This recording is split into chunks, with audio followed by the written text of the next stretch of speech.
Welcome back to my channel. Today I'm going to be showing you how I use my iPad as a student. Make sure to subscribe to my channel and let's get on with this video.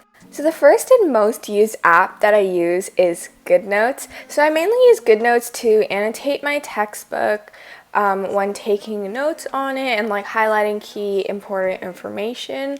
I also use GOODNOTES to take some digital notes. So I've been doing some self-learning lately and I've been learning about blood pressure, the cardiovascular system, as well as the nervous system. And I feel like the iPad is really good for taking notes that are really neat, and I feel like it's very versatile as well.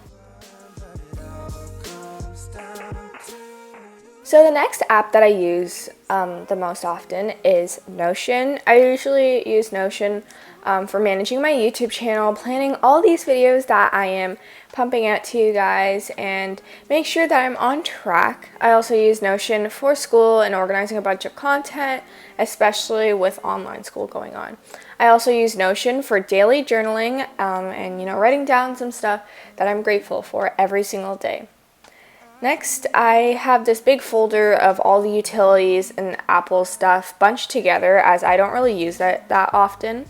The only app that I really use in that category is the to-do list / reminders app, and I just have it bunched in different categories. I also use Google Calendar, however, I haven't set that up yet. I also use Gmail and Google Classroom for school, however, I cannot show you guys that.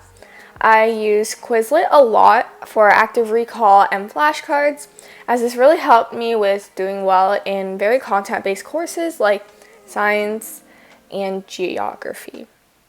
Next, I have Todoist, which is another to-do list app, and I really like this app because I can plan out each day rather than putting everything on reminders.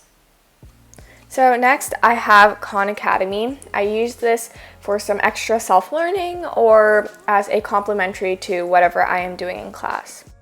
So this next app I haven't really used yet, and I haven't really set it up, but I know I want to use this in the future, and it's basically called edX, and it offers courses from universities all around the world, and there is a large amount of courses and a variety of courses that these universities offer, which I thought was really cool.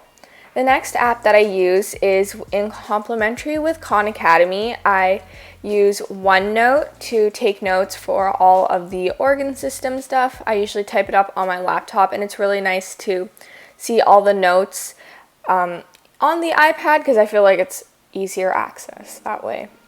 So the last app that I'm going to talk to you about today is podcasts. I use podcasts to learn about issues around the world or just expand my knowledge on something. I really like the Waveform podcast that talks a lot about tech, which is something I'm pretty interested in. And that's it with today's video. I hope you guys liked it, and make sure to subscribe to my channel, and I'll see you guys in the next video. Bye!